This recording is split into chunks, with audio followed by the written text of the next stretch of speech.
ইতালির নুলোস্তা নুল্লা অস্টা কবে পাবেন তা নিয়ে বর্তমান 2026 সালের সঠিক এবং বাস্তবসম্মত রিয়েল ট্রুথ চিত্রটি নিচে তুলে ধরা হলো। মনে রাখবেন, নুলোস্তা পাওয়ার সময়সীমা মূলত আপনি কোন ক্যাটাগরিতে এবং কবে আবেদন করেছেন তার ওপর নির্ভর করে।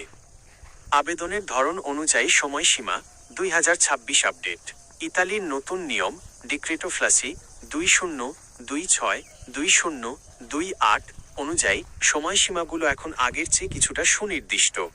সিজনাল ভিসা, কৃষি ও পর্যটন নিয়ম অনুযায়ী আবেদনের 20 দিনের মধ্যে নুলোস্তা ইস্যু হওয়ার কথা, তবে বাস্তবে এটি সাধারণত 30 থেকে 45 দিন সময় নিচ্ছে। 2026 সালের ফেব্রুয়ারির ক্লিক ডেতে যারা আবেদন করেছেন তাদের অনেকেরই মার্চ মাস থেকে নুলোস্তা আসা শুরু হয়েছে। অ-সিজনাল বা স্পন্সর ভিসা, নির্মাণ, লজিস্টিক্স ইত্যাদি আইনত এটি 7 দিনের মধ্যে পাওয়ার কথা, কিন্তু যাচাই বাছাইয়ের কারণে বর্তমানে এটি 3 থেকে 5 মাস পর্যন্ত সময় নিতে পারে। ফ্যামিলি রিইউনিয়ন, পরিবার নেওয়া, এক্ষেত্রে সাধারণত 90 দিন বা তার বেশি সময় লাগে। 2. কেন দেরি হয়? The real truth. অনেকের নুলোস্তা দ্রুত আসে, আবার কারোটা মাসের পর মাস আটকে থাকে। এর আসল কারণগুলো হলো কোটা পদ্ধতি। যদি আপনার আবেদনটি নির্দিষ্ট কোটার বাইরের সময়ে দেরিতে সাবমিট করা হয় তবে সেটি আর প্রসেস হয় না। আঞ্চলিক অফিস, প্রিফেক্টুরা, ইতালির সব শহরের কাজের গতি এক নয়। রোম বা মিলানের মতো বড় শহরে ভিড় বেশি থাকায় দেরি হয়, আবার ছোট শহরগুলোতে দ্রুত কাজ হয়। ভেরিফিকেশন। ইতালিতে বর্তমানে ভুয়া নুলোস্তা ঠেকাতে কঠোর যাচাই বাছাই চলছে। বিশেষ করে 2024 সালের অক্টোবর মাসের আগের অনেক নুলোস্তা আইনগত কারণে ডিক্রি 145/2024 স্থগিত বা রিভেরিফিকেশন করা হচ্ছে।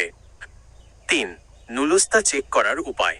আপনার নুলোস্তা হয়েছে কি না তা জানার একমাত্র নির্ভরযোগ্য উপায় হল ইতালির স্বরাষ্ট্র মন্ত্রণালয়ের অ্যালি পোর্টাল।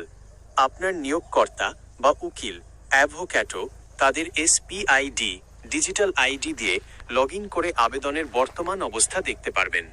সতর্কতা, দালালদের দেওয়া পিডিএফ বা কাগজের ওপর অন্ধ বিশ্বাস করবেন না।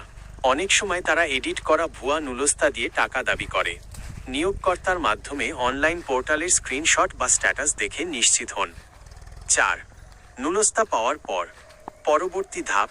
নুলোস্তা পাওয়ার পর আপনাকে ভিএফএস গ্লোবাল বাংলাদেশের মাধ্যমে ভিসার জন্য আবেদন করতে হবে। বর্তমানে 2024 সালের 22 অক্টোবরের পর ইস্যু হওয়া নুলোস্তাগুলোর জন্য ইতালিয়ান দূতাবাস অগ্রাধিকার ভিত্তিতে ভিসা দিচ্ছে। আপনার কি ইতালিতে পরিচিত কেউ আছে যারা সরাসরি পোর্টালে চেক করতে পারবে? না থাকলে নিয়োগকর্তাকে ইমেইল করে আপডেট জানতে বলতে পারেন।